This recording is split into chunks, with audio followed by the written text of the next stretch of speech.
reply to Asif, Talat?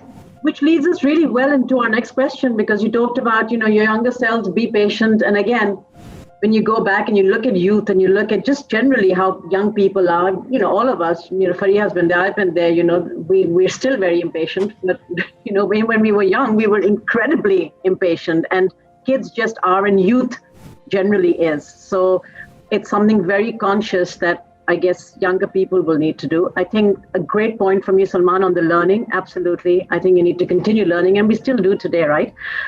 So if you were to look at, again, the career that you've had, if you look at the people that you worked with, the employees that you worked with, and if you look at the employees that do well or have done well in your lifetime or in your career, what are the 3 skill sets that you found? And we can start with Salman on this one. What are just 3 skill sets that you think are incredibly important for young people to kind of think about if they want to have a successful career?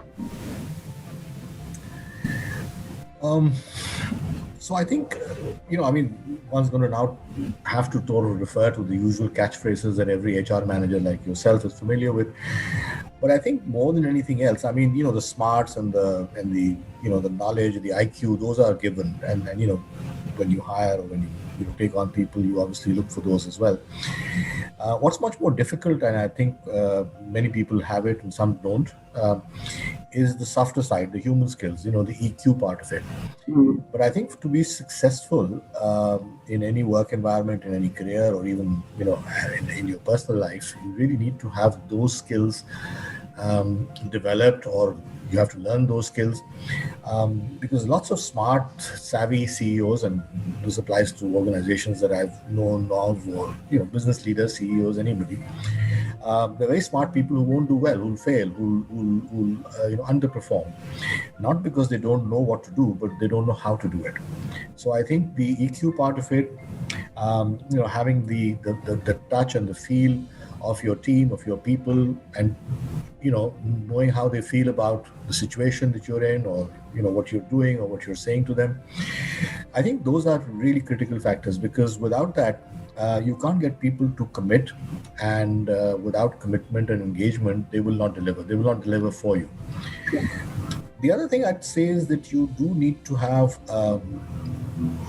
I think guts and courage as well, because if you're in a leadership role, you can't be saying or doing something or manifesting something that you don't really believe in and you're really sort of concerned about, because people are looking to you for leadership. They are looking for you to sort of, be confident and be sure of what you're doing. And if you're unsure yourself and you're not really, clear about what you want to do, you can't expect people to follow your lead. So I think having the guts and the confidence, getting to know what the situation is, taking a call and being authentic, if you like, about it. That plus the human factor, I think those are the 2 critical things that I say would differentiate between somebody who's, very successful and somebody who's not. I think that's been my experience. Great points there. Asif, how about you?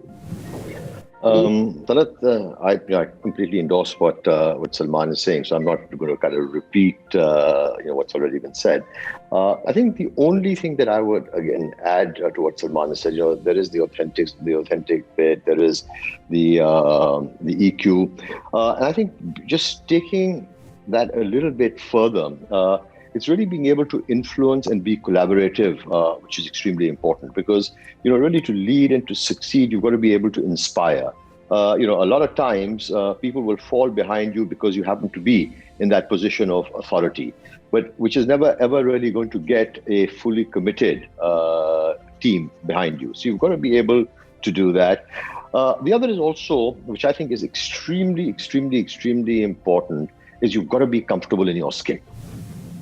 You have to be comfortable in your skin and not be one of those individuals who believes that by virtue of the position that they're occupying or the status, the stature that they have within the organization, it gives them any right in terms of actually getting respect or getting people to perform, because that has to come from within. And I think that's something that a leader really has to work very hard at.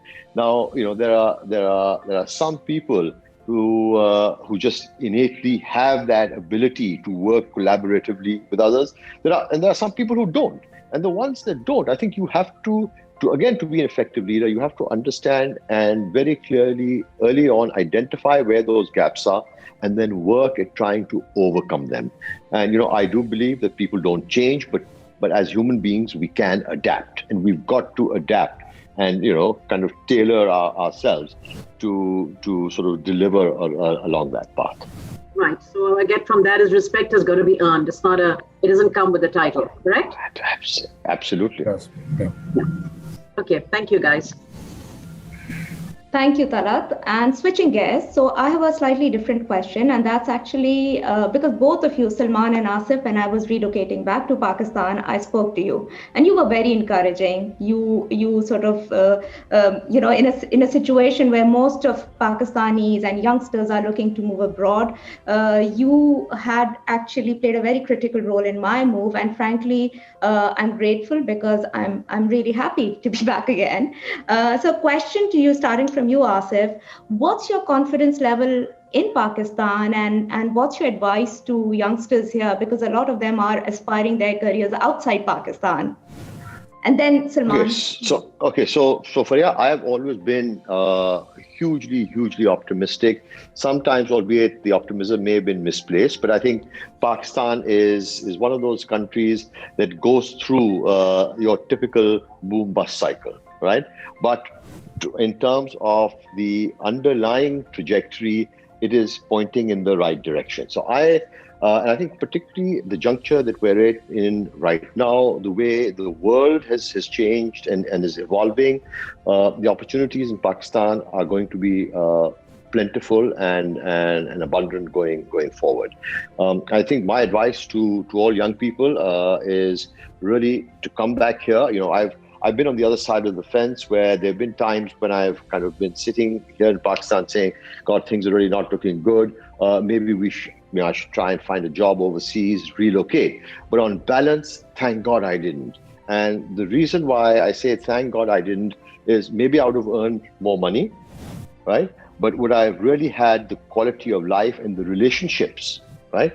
And that true sense of belonging that I have, having been and lived, worked, brought up my children in Pakistan, I don't think I would have. Salman, what's your view? So I'm in very much the same place that I think Asif, is in. Look, I chose to stay in Pakistan. I built my career in Pakistan. I had many opportunities to move outside Pakistan, which I couldn't or didn't want to take because of family reasons. The choices that I made, I think I'm very comfortable with, and I don't regret that at all. And I think life has been very good to me. So I have absolutely no reason to, feel that Pakistan has not been a good choice for me. I think that if you look at it slightly differently from the point of view of somebody today who's say young and is looking to sort of have what should I stay here, should I go somewhere else, I think that they need to look at it slightly more objectively and rationally than sometimes people do. You sort of pick up the noise. You say, okay, there's that country, is this something going for it? Here, there's more opportunity here or so. I don't think so. I think there are not too many economies of the world with population size of about 200 million people at this relatively low level of development. Now, you could turn around and say, this is an underdeveloped economy, therefore let me get the hell out of here. But if you flip that example around and you take another underdeveloped economy like India, or you take another underdeveloped economy like China, you can see the transformation that's possible if people get into it. So I think that the opportunities that will come people's way in Pakistan are far greater than the opportunities that might come in some more mature economies, which are actually not in that growth cycle, which don't have that same economic growth potential.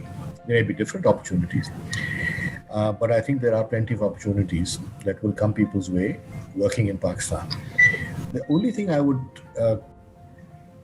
sort of add to that, sort of just trying to crystallize it, I think that there are plenty of opportunities that will come people's way, but they shouldn't wait for things to happen. They should not look for just, the government giving them jobs or, companies, offering them something on a plate. I think they have to strive for it and, look to create opportunities for themselves. But the growth potential in Pakistan is immense, I think.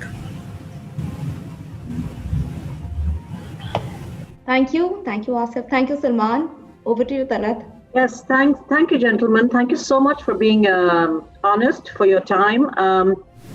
I've worked with Salman, many years ago, and I think it really resonates when you talked about emotional intelligence, Salman, because a lot of my EQ I learned from you, because I could see as a boss, your EQ was really high, and I still think about, I wonder what Salman would do in a situation like this.